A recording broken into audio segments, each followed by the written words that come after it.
Hello दोस्तों, कैसे हैं आप सब। मैं आप सबका वेलकम करता हूं आपके अपने चैनल फैक्ट एक्सप्लोरर पर। दोस्तों, आज जिस मुल्क की हम सैर करने के लिए जा रहे हैं, इस मुल्क के पहाड़ों को दुनिया के सबसे खूबसूरत पहाड़ों में से एक कहा जाता है और दुनिया के सबसे खुशहाल ममालिक में इस मुल्क का नाम आता है। इस मुल्क के लोगों को दुनिया में सबसे खुश इखलाक कहा जाता है।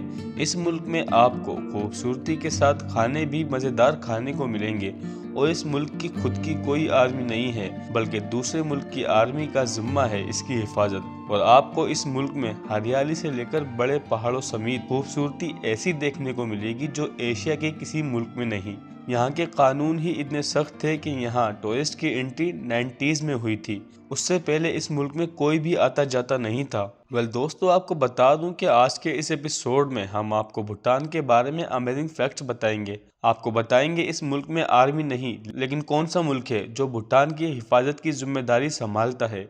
ये जानने के लिए आपको बस ये एपिसोड एंड तक देखना होगा। और अगर आपने हमारा चैनल सब्सक्राइब नहीं किया तो आप सबसे पहले हमारे चैनल फैक्ट एक्सप्लोरर को लाजमी सब्सक्राइब कर दें और साथ ही बेल आइकन पर भी क्लिक कर दें ताकि हमारी हर नई आने वाली वीडियो की अपडेट आपको सबसे पहले मिल जाए। तो दोस्तों, अपनी सीट बेल्ट टाइट कर लीजिए क्योंकि हम एक ऐसे मुल्क की सैर करने के लिए जा रहे हैं जिसकी खूबसूरती देखकर आपकी आंखों को सुकून मिलेगा। दोस्तों, भूटान बहुत छोटा मुल्क है जिसकी आबादी 9 लाख के आसपास है, लेकिन छोटा मुल्क होने के बावजूद भी भूटान किसी मुल्क का आज तक गुलाम नहीं बना। दोस्तों, अगर भूटान की तारीख की बात करें तो 7वीं सदी में बुद्धिज्म के बाद ही बादशाहत का निज़ाम कायम हो गया था इस मुल्क में, लेकिन अंग्रेजों के खिलाफ कुछ जंगों में हारने के बाद पीस ट्रीटी साइन करने पर मजबूर हो गया और अंग्रेजों का दखल इनके अंदरूनी मामलात में बहुत ही बढ़ गया। वैसे तो भूटान का शुमार दुनिया के सबसे गरीब मुल्कों में किया जाता है, लेकिन साथ ही भूटान का शुमार दुनिया के सबसे खुशहाल मुल्कों में भी किया जाता है क्योंकि खुश रहना ही भूटान के लोगों का मकसद है। और वैसे आपको बता दूं कि इस मुल्क में कोई भिखारी नहीं है और नहीं तो कोई शख्स इस मुल्क में बेघर है। और इतने सारे लोग हैं भूटान के कि इन लोगों को टीवी और इंटरनेट का कोई शौक नहीं है, बिल्कुल सादी जिंदगी गुजारते हैं। आपकी जानकारी के लिए बता दूं कि टेलीविजन और इंटरनेट को 1999 में भूटान में इजाजत दी गई थी और भूटान का ऑफिशियल रिलीजन बुद्धिज्म है जिसको 76% लोग फॉलो करते हैं और बाकी 24% में हिंदू शामिल हैं। और भूटान का असल नाम भूटान नहीं है, ये बहुत कम लोगों को ही पता है। अंग्रेजों ने इस मुल्क को भूटान के नाम से मशहूर कर दिया, लेकिन इस मुल्क का नाम है ड्रूक्यूल, यानी कि लैंड ऑफ थंडर ड्रैगन। और भूटान के जिन मुल्कों से बॉर्डर टच करते हैं उनमें इंडिया और चाइना है और साथ ही तिब्बत। हिमालय के साए में बसा हुआ भूटान जिसका दारुल हुकूमत है थिम्फू। दोस्तों, भूटान के लोगों को दरख्तों से बड़ा लगाव है। भूटानी लोग अपने मुल्क में ग्रीनरी को बरकरार रखने के लिए कुछ भी कर सकते हैं। यहाँ पेड़ उगाना बहुत ही कॉमन बात है और इस बात का अंदाज़ा आप इस हकीकत से लगा सकते हैं कि 2015 में भूटान ने सिर्फ एक घंटे में 50,000 दरख्त लगाने का गिनीज वर्ल्ड रिकॉर्ड भी बनाया था। और सिर्फ इतना ही नहीं, जब भूटान के किंग और क्वीन के बेटे की पैदाइश हुई थी तो भूटान के लोगों ने इस खुशी में पूरे भूटान में 1,08,000 पेड़ लगाए थे। कितनी अच्छी बात है दोस्तों। कुछ तो हमें भी भूटान के लोगों से सीखना चाहिए कि खुशियाँ कैसे मनाते हैं। और जब हम आपको भूटान की हरियाली के बारे में बता ही रहे हैं तो आपको यह भी बता दें कि भूटान के कानून के मुताबिक यहाँ 60% ज़मीन पर जंगल ही होना चाहिए।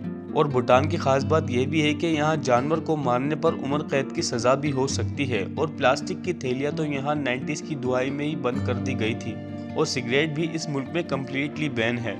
दोस्तों, जैसा कि मैंने आपको बताया कि भूटान पहाड़ों के साए में मौजूद है, जिसकी वजह से आपको भूटान के चारों इतराफ में पहाड़ियाँ ही देखने को मिलेंगी। लेकिन भूटान जाने के बाद रियलाइज होता है कि भूटान के लोग कितने क्रिएटिव हैं। यहाँ का आर्किटेक्चर बहुत ही अनोखा और खूबसूरत होता है। पहाड़ों के ऊपर बने होटल और किले, ये सब देखने पर मानो लगता है जैसे आप दुनियावी जन्नत में हो।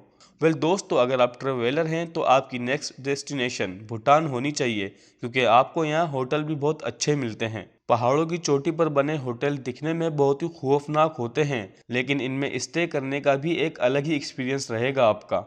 अपनी रिवायत को बरकरार रखने के लिए भूटान ने दुनिया के किसी भी मुल्क से दोस्ती नहीं की। 1970 में पहली बार किसी सियाह को भूटान में आने की इजाज़त दी गई थी। इतनी ज़्यादा खूबसूरती होने के बावजूद भूटान आज भी ज़्यादा टूरिस्ट को परमिट नहीं करता अपने मुल्क में घूमने की। और ऐसा जानबूझ के किया जाता है। भूटान की गवर्नमेंट सियाहों की तादाद को लिमिट में रखती है और तो और जो लोग साउथ एशिया के बाहर के मुल्कों से आते हैं उनसे ज़्यादा पैसे लिए जाते हैं यहाँ पर घूमने पे। दोस्तों, क्या आपने किसी मुल्क में ट्रैफिक पुलिस को अपने हाथों के इशारों से ट्रैफिक को कंट्रोल करते देखा है, वो भी बिना किसी लाइट्स के? यकीनन नहीं देखा होगा। भूटान का दारुल हुकूमत दुनिया का वो वाही शहर है जिसमें कोई सिग्नल लाइट्स नहीं है। यहाँ की ट्रैफिक पुलिस ट्रैफिक को अपने हाथों से ही गाइड करती है, जो कि मखसूस हिंट सिखाए जाते हैं इनको ट्रेनिंग के दौरान, और ये ट्रैफिक कंट्रोल में भी रहता है। दोस्तों, जब लोग ही इतने समझदार हों तो फिर ट्रैफिक लाइट्स पर खर्चा करने का कोई सबब नहीं बनता। दोस्तों, भूटान जाने के लिए वीज़ा लेने की कोई ज़रूरत नहीं है, लेकिन आपको परमिट लाजमी लेना पड़ेगा। और इसके पीछे वजह यह है कि भूटान की अपनी कोई आर्मी नहीं है और भूटान की हिफाजत की जिम्मेदारी इंडिया की है। भूटान में औरतों को बहुत ज़्यादा इज्जत दी जाती है। इस मुल्क में औरतों की ही हुकूमत चलती है। इवन शादी के बाद यहाँ लड़की नहीं बल्कि लड़के रुखसत होते हैं। यहाँ पर औरतों को जो राइट्स दिए गए हैं वो यूरोप और अमेरिका की औरत को भी नहीं दिए जाते, और जिसकी सबसे बड़ी दलील इनहेरिटेंस लॉ है, जिसके मुताबिक बाप के मरने के बाद जायदाद का हकदार बेटा नहीं बल्कि बेटी बनेगी। और एक अजीब सी रस्म भूटान की, जिसके बारे में मैंने आपको पहले ही बता दिया कि यहाँ शादी के बाद दुल्हन की जगह दूल्हे को अपना घर छोड़ना पड़ता है, लेकिन दूल्हा कमा कर जब दूसरा घर ले लेता है तो दोनों उस घर में शिफ्ट हो जाते हैं। दोस्तों, आपका क्या ख्याल है कि दूल्हे को रुखसत होना चाहिए या फिर दुल्हन को? इस बारे में हमें कमेंट सेक्शन में ज़रूर बताएं।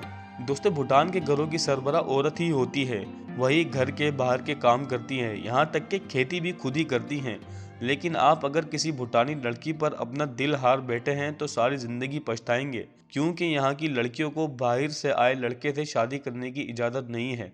दोस्तों, भूटान की सबसे अच्छी बात यह है कि यहाँ बाकायदा मिनिस्ट्री ऑफ हैप्पीनेस भी मौजूद है, जिसका काम ही लोगों की खुशियों को चेक करना है। वो इसलिए कि भूटान में ना तो बड़े बड़े शॉपिंग मॉल्स हैं, ना तो स्काई इवन सुपर मार्केट्स भी मौजूद नहीं है, और तो और आपको यहाँ फास्ट फूड भी खाने को नहीं मिलेगा। लेकिन ये लोग हैप्पीएस्ट नेशन कहलाए जाते हैं दुनिया में, क्योंकि जैसा कि मैंने आपको बताया कि आपको यहाँ ढूंढने से भी कोई फकीर नहीं मिलेगा और न ही कोई शख्स भूटान में बेघर है। अगर किसी वजह से किसी का घर चला जाता है तो वो सीधा भूटान के बादशाह के पास अपनी आर्जी लेकर चला जाता है, और भूटान के किंग उसे घर और ऐसी जमीन देते हैं जिस पर वो खेती भी कर सकता है। दोस्तों, उम्मीद है आपको भूटान के बारे में बताए गए अमेजिंग फैक्ट्स पसंद आए होंगे। हमें कमेंट सेक्शन में लाजिम बताएं कि आपको भूटान के बारे में सबसे अमेजिंग फैक्ट्स कौन सा लगा। और अगर आपको ये वीडियो पसंद आई तो इसे लाइक करें, शेयर करें, और हमारे चैनल फैक्ट एक्सप्लोरर को लाजिम सब्सक्राइब करें। अब मिलते हैं ऐसी कोई इंटरेस्टिंग वीडियो में, तब तक के लिए गुड बाय।